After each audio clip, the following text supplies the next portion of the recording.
ബി.ജെ.പിയുടെ കള്ളങ്ങൾ പൊളിയുന്നു, മുഖംമൂടികൾ വലിച്ചു കീറപ്പെടുന്നു. ഇനിയും ഈ പ്രഹസനത്തിന്റെ ആവശ്യമുണ്ടോ എന്ന് ബി.ജെ.പി ഒന്നുകൂടി പരിശോധിക്കേണ്ടിയിരിക്കുന്നു.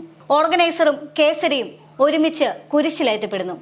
പ്രധാനമന്ത്രി നരേന്ദ്രമോദി നടത്തിയ ക്രിസ്മസ് വിരുന്ന് സൽക്കാരത്തിന്റെ മറുപുറം വ്യക്തമായി കാണിച്ചു തരികയാണ് KCBC. ഇന്ന് ദീപികയുടെ എഡിറ്റോറിയൽ പേജിൽ വന്ന ഒരു ആർട്ടിക്കിൾ ഉണ്ട്. KCBCയുടെ ഡെപ്യൂട്ടി സെക്രട്ടറി ജനറൽ എഴുതിയ ആർട്ടിക്കിൾ വ്യക്തമായി തന്നെ എന്താണ് BJP എന്നും എന്താണ് BJPയുടെ രാഷ്ട്രീയമെന്നും എന്താണ് BJPക്ക് ന്യൂനപക്ഷങ്ങളോടുള്ള സമീപനമെന്നും വ്യക്തമായി തന്നെ വരച്ചു കാണിക്കുകയാണ്. അവിടെ ബിൽക്കിസ് ബാനുവും മണിപ്പൂരെല്ലാം തന്നെ ഒരുമിച്ച് സംഗമിക്കുകയാണ്. മാത്രമല്ല BJP ഒരു കൈകൊണ്ട് തലോടുകയും മറ്റേ കൈകൊണ്ട് തള്ളുകയും ചെയ്യുന്ന വ്യക്തമായ രാഷ്ട്രീയം അവിടെ വരച്ചു കാണിക്കപ്പെടുകയാണ്. ഒരുപക്ഷെ BJPക്ക് ഇന്ന് വരെ കിട്ടിയതിൽ വെച്ച് ഏറ്റവും വലിയ വിമർശനമാണ് ഇന്ന് KCBCയുടെ ഭാഗത്തു നിന്നും ഉണ്ടായിട്ടുള്ളത്. അതായത് BJPയുടെ ഈ വിളച്ചിലുകളൊന്നും തന്നെ കേരളത്തിൽ വിലപ്പോകില്ല, അല്ലെങ്കിൽ കേരളത്തിലെ ക്രൈസ്തവ സഭയിൽ വിലപ്പോകില്ല എന്ന് തന്നെ തുറന്നു പറയുകയാണ് ഈ ദീപിക ദിനപത്രം. BJP ക്രൈസ്തവ സമൂഹത്തോട് കാണിച്ചിരിക്കുന്ന അനീതികൾ തുറന്നു കാണിച്ചുകൊണ്ട് തന്നെയാണ് ആദ്യത്തെ ഖണ്ഡിക തുടങ്ങുന്നത്. ഫാദർ ജേക്കബ് ജി പാലക്കാപ്പള്ളി വ്യക്തമായി തന്നെ എന്താണ് BJPയുടെ രാഷ്ട്രീയമെന്ന് തുറന്നു പറയുകയാണ്. ന്യൂനപക്ഷങ്ങൾക്ക്, വിശിഷ്യ ക്രൈസ്തവർക്ക് എതിരായുള്ള ആക്രമണങ്ങൾ വർഷം തോറും വർദ്ധിച്ചു വരികയാണെന്ന് പറയുന്നു. അതായത് ഇന്ത്യയിൽ പ്രതിദിനം ശരാശരി 2 അതിക്രമങ്ങൾ ക്രൈസ്തവർക്കെതിരെ നടക്കുന്നുണ്ട് എന്ന് അദ്ദേഹം പറയുകയാണ്. 10 വർഷം മുൻപ് റിപ്പോർട്ട് ചെയ്തിട്ടുള്ള കേസുകളുടെ 5 ഇരട്ടി, അതായത് 687 അക്രമ സംഭവങ്ങൾ 2023 ജനുവരി മുതൽ നവംബർ വരെ ഉണ്ടായിരുന്നതായി യുണൈറ്റഡ് ക്രിസ്ത്യൻ ഫ്രണ്ട് റിപ്പോർട്ട് ചെയ്തെന്നും അദ്ദേഹം കൂട്ടിച്ചേർക്കുന്നുണ്ട്. ആൾക്കൂട്ട ആക്രമണങ്ങൾ, കള്ളക്കേസുകളിൽപ്പെടുത്തൽ, ദേവാലയങ്ങൾ നശിപ്പിക്കൽ, ആരാധനയും വേദോപദേശ ക്ലാസുകളും തടസ്സപ്പെടുത്തൽ എന്നിങ്ങനെയുള്ള അതിക്രമങ്ങൾ വ്യാപകമായി നടക്കുന്നത് BJP ഭരിക്കുന്ന സംസ്ഥാനങ്ങളിലാണ് എന്ന് അദ്ദേഹം വ്യക്തമാക്കുന്നുണ്ട്. മറ്റു സംസ്ഥാനങ്ങളിലാണെങ്കിൽ തന്നെയും അത്തരം അക്രമങ്ങൾക്ക് നേതൃത്വം നൽകുന്നത് തീവ്ര ഹിന്ദുത്വ സംഘടനകളുടെ പ്രവർത്തകരാണ്. ഇത്തരമൊരു അപകടകരമായ അവസ്ഥ രാജ്യത്തുടനീളം വ്യാപകമാകുന്ന സാഹചര്യത്തിലാണ് ക്രൈസ്തവ സമൂഹങ്ങളുമായി ഐക്യം രൂപപ്പെടുത്താൻ BJP രാഷ്ട്രീയ നേതൃത്വം ശ്രമം നടത്തുന്നതും. അതായത് ആദ്യത്തെ ഖണ്ഡിക അവസാനിക്കുമ്പോൾ തന്നെ BJPയുടെ വ്യക്തമായ രാഷ്ട്രീയ അജണ്ട അഥവാ രാഷ്ട്രീയ മുഖംമൂടി പിച്ച് ചീന്തപ്പെടുകയാണ്, അല്ലെങ്കിൽ വലിച്ചു കീറുകയാണ് അദ്ദേഹം. വ്യക്തമായി തന്നെ എന്താണ് BJP ഉദ്ദേശിക്കുന്നതെന്ന്, എന്താണ് BJP ന്യൂനപക്ഷങ്ങൾക്കെതിരെ, എന്താണ് രാജ്യത്തെ ക്രൈസ്തവർക്കെതിരെ BJP നടത്തുന്നതെന്ന് വ്യക്തമായി തന്നെ അദ്ദേഹം പറയുന്നുണ്ട്. അതും കൃത്യമായ ഉദാഹരണങ്ങളും കണക്കുകളും നിരത്തിക്കൊണ്ട് തന്നെ. മാത്രമല്ല അതേസമയം തന്നെ BJP ഐക്യപ്പെടലുകൾ നടത്തുന്നതിനെ കുറിച്ചും അദ്ദേഹം പറയുന്നുണ്ട്. അതായത് ഞങ്ങൾ മണ്ടന്മാരല്ല, ഇതെല്ലാം കണ്ടും കേട്ടും അറിഞ്ഞും മിണ്ടാതിരിക്കാൻ എന്നുള്ള ഓർമ്മപ്പെടുത്തലാണ് അദ്ദേഹത്തിന്റെ ഭാഗത്തു നിന്നും നടത്തുന്നത്. ന്യൂനപക്ഷങ്ങളുമായി, വിശിഷ്യ ക്രൈസ്തവ സമൂഹവുമായുള്ള ബന്ധം വളർത്തുന്നതിനായി തിരുനാളുകളോടനുബന്ധിച്ച് വിരുന്നുകൾ സംഘടിപ്പിക്കുകയും സൗഹാർദ്ദ സന്ദർശനങ്ങൾ നടത്തുകയും ചെയ്യുന്ന ശൈലി പ്രധാനമന്ത്രി ഉൾപ്പെടെയുള്ള മുതിർന്ന BJP നേതാക്കൾ അവലംബിച്ചു തുടങ്ങിയിട്ട് ചില വർഷങ്ങളായി. BJPക്ക് ഇനിയും കാര്യമായ രാഷ്ട്രീയ നേട്ടം കൈവരിക്കാൻ കഴിഞ്ഞിട്ടില്ലാത്ത കേരളത്തിൽ ക്രൈസ്തവ നേതൃത്വങ്ങളുമായി സമവായത്തിലെത്താൻ പാർട്ടി തലത്തിൽ സമീപകാലത്തായി ഊർജിത ശ്രമങ്ങളുമുണ്ട്. ഇത്തരം രാഷ്ട്രീയ പ്രചരണങ്ങളും സമവായ നീക്കങ്ങളും പുരോഗമിക്കുമ്പോൾ തന്നെ ക്രൈസ്തവരെയും ക്രൈസ്തവ സ്ഥാപനങ്ങളെയും ഭീഷണിപ്പെടുത്തുകയും തുടർച്ചയായി നിയമങ്ങൾ ദുരുപയോഗിച്ച് കെണികളിൽ അകപ്പെടുത്തുകയും ചെയ്യുന്നത് BJP എന്ന രാഷ്ട്രീയ പാർട്ടിയുടെ മേൽപ്പറഞ്ഞ നീക്കങ്ങളുടെ ഉദ്ദേശശുദ്ധിയെ ചോദ്യം ചെയ്യുന്നുണ്ട്. കഴിഞ്ഞില്ല, ദേശീയ ബാലാവകാശ കമ്മീഷൻ ക്രൈസ്തവ സഭകളെ വേട്ടയാടുന്നതിനെ കുറിച്ചും അദ്ദേഹം വ്യക്തമായി തന്നെ വിവരിക്കുന്നുണ്ട്. ദേശീയ ബാലാവകാശ കമ്മീഷന്റെ നേതൃത്വത്തിൽ അടിസ്ഥാനരഹിതമായ ആരോപണങ്ങൾ ഉന്നയിച്ചുകൊണ്ട് ക്രൈസ്തവ സ്ഥാപനങ്ങളെയും സന്യസ്തരെയും പ്രതിക്കൂട്ടിൽ നിർത്തുകയും കേസിൽ അകപ്പെടുത്തുകയും ചെയ്യുന്നത് തുടർക്കഥയായി മാറിയിരിക്കുകയാണ്.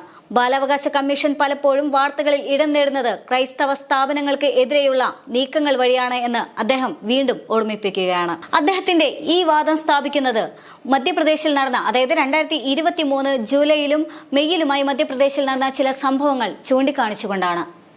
എന്തു തന്നെയാണെങ്കിലും അദ്ദേഹം വ്യക്തമായി തന്നെ BJP രാജ്യത്ത് ഉടനീളം നടത്തുന്ന എല്ലാ ആക്രമണങ്ങളെയും അതിക്രമങ്ങളെയും സംഘർഷങ്ങളെയും എല്ലാം തന്നെ തുറന്നു കാട്ടുക തന്നെ ചെയ്യുന്നുണ്ട്. ഫാദർ ജേക്കബ് ജി പാലക്കാപ്പള്ളി തന്റെ ലേഖനം അവസാനിപ്പിക്കുന്നത് BJP രാജ്യത്ത് ഉടനീളം നടത്തിയ വർഗീയ ധ്രുവീകരണങ്ങളുടെ കണക്ക് കാണിച്ചുകൊണ്ടാണ്.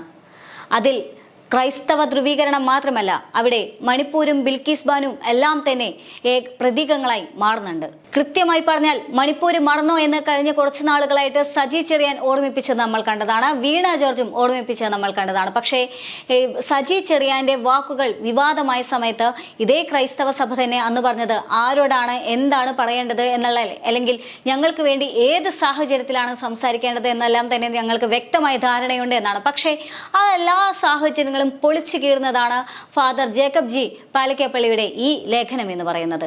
അദ്ദേഹം വ്യക്തമായി തന്നെ BJP, അതായത് 2024 തെരഞ്ഞെടുപ്പിൽ BJPയുടെ വ്യക്തമായ രാഷ്ട്രീയത്തെ വലിച്ചു കീറുകയാണ് ഈ ഒരൊറ്റ ലേഖനത്തിലൂടെ father Jacob G Palakkappally. Manipur മറക്കാനാകുമോ എന്നായിരുന്നു അന്ന് വീണ ജോർജ് ചോദിച്ചിട്ടുണ്ടായിരുന്നത്. അതിന് ആരും തന്നെ മറുപടി നൽകിയിട്ടുണ്ടായിരുന്നില്ല. ഒരുപക്ഷെ മണിപ്പൂരിനെ മുന്നിൽ നിർത്തിക്കൊണ്ട് തന്നെയായിരുന്നു സജി ചെറിയാനും അന്ന് സംസാരിച്ചിട്ടുണ്ടായിരുന്നത്. പക്ഷേ അദ്ദേഹത്തിന്റെ വാക്കുകൾ വലിയ തരത്തിലുള്ള വിവാദമായിരിക്കുകയാണ്. പക്ഷേ ഇവിടെ ഇപ്പോൾ ഇദ്ദേഹം വ്യക്തമായി തന്നെ എന്താണ് BJPയുടെ മണിപ്പൂർ രാഷ്ട്രീയമെന്നും എന്തായിരുന്നു BJP ബിൽക്കിസ് ബാനുവിനോട് ചെയ്തതെന്നും വ്യക്തമായി തന്നെ തുറന്നടിക്കുന്നുണ്ട്. വർദ്ധിച്ചു വരുന്ന വർഗീയ ധ്രുവീകരണവും തൽഫലമായ പ്രതിസന്ധികളുമാണ് BJPയുടെ പട്ടികയിൽ മറ്റൊന്ന്. സമാധാനാന്തരീക്ഷം പൂർണ്ണമായി നഷ്ടപ്പെട്ടു കഴിഞ്ഞ മണിപ്പൂർ എന്ന സംസ്ഥാനം ഏറ്റവും വലിയ ഉദാഹരണമായി നിലകൊള്ളുകയാണ്. ഗോത്രകലാപത്തിന്റെ മറ പിടിച്ച് ക്രൈസ്തവരെ ഉന്മൂലനം ചെയ്യാനുള്ള ശ്രമങ്ങളാണ് ആസൂത്രിതമായി അവിടെ നടപ്പിലാക്കിയത്. കുപ്രസിദ്ധമായ ഗുജറാത്ത് കലാപം വീണ്ടും ചർച്ചകളിൽ നിറയാൻ വഴിയൊരുക്കിയ ബിൽക്കിസ് ബാനോ കേസ് സംഘപരിവാർ സംഘടനകളുടെ മറ്റൊരു മുഖം വെളിപ്പെടുത്തുന്നുണ്ട്. സംഘപരിവാർ പ്രസിദ്ധീകരണങ്ങളിൽ പതിവായി ക്രൈസ്തവ അന്യമത വിദ്വേഷം പ്രചരിപ്പിക്കുന്നത് ഇത്തരം വർഗീയ സംഘർഷങ്ങൾക്ക് ഒരു പ്രധാന കാരണമായി മാറുന്നുണ്ട്. ഇതിനുശേഷമാണ് വ്യക്തമായി അദ്ദേഹം BJPയുടെ രാഷ്ട്രീയം തുറന്നു കാണിക്കുന്നത്. അതായത് BJPയുടെ മുഖം മൂടി വ്യക്തമായി തന്നെ തുറന്നു കാണിക്കുന്നത്. ഒരു വശത്ത് അന്യമതസ്ഥരുമായി സൗഹൃദത്തിലെത്താൻ ശ്രമം നടത്തുന്നതായി കാണുമ്പോഴും മറുവശത്ത് ശത്രുതാപരമായ നീക്കങ്ങൾ അഭംഗുരം തുടരുന്നത് പച്ചയായ യാഥാർത്ഥ്യമാണ്. RSS പ്രസിദ്ധീകരണങ്ങളായ ഓർഗനൈസറിൽ സമീപ നാളുകളിൽ പോലും കടുത്ത ക്രൈസ്തവ വിദ്വേഷം ഉൾക്കൊള്ളുന്ന ലേഖനങ്ങൾ പ്രസിദ്ധീകരിക്കപ്പെട്ടിരുന്നു. പ്രധാനമന്ത്രി ക്രിസ്മസ് വിരുന്നൊരുക്കുമ്പോൾ ഓർഗനൈസറിൽ ക്രിസ്മസ് അവഹേളിക്കപ്പെടുകയായിരുന്നു.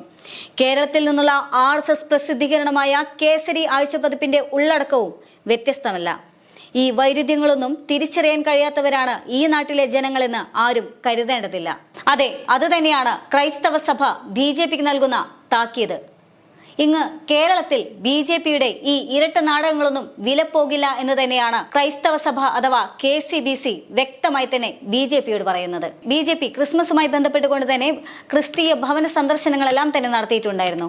ഒരു ഐക്യപ്പെടലിനും വോട്ട് ശേഖരണത്തിനും വോട്ട് ധ്രുവീകരണത്തിനുമെല്ലാമുള്ള ശ്രമങ്ങൾ തങ്ങളുടെ ഭാഗത്തു നിന്ന് നടത്തിയിട്ടുണ്ടായിരുന്നു. തങ്ങൾ ഭരിക്കുന്ന നാട്ടിൽ ന്യൂനപക്ഷങ്ങൾ ധ്രുവീകരിക്കപ്പെടുന്നില്ല, അവരെല്ലാം തന്നെ തങ്ങൾ കൂടെ നിർത്തുന്നുണ്ട്, അവരെല്ലാം സുരക്ഷിതമാണ് എന്ന് കാണിക്കാനുള്ള ഒരു ശ്രമം BJPയുടെ ഭാഗത്തു നിന്നും നടത്തിയിട്ടുണ്ടായിരുന്നു. അതിനെല്ലാമുള്ള മറുപടി തന്നെയാണ് ഇപ്പോൾ ദീപിക ദിനപത്രത്തിലൂടെ അദ്ദേഹം വ്യക്തമായി തന്നെ നൽകുന്നത്. അതായത് പ്രഹസനങ്ങളും മുഖംമൂടികളും എല്ലാം അഴിഞ്ഞു വീണിരിക്കുകയാണ്. BJPയുടെ പൊറോട്ട് നാടകവും BJPയുടെ വ്യക്തമായ രാഷ്ട്രീയ അജണ്ടയും ഇവിടെ പിച്ച് ചീന്തി എറിയുകയാണ് KCBC.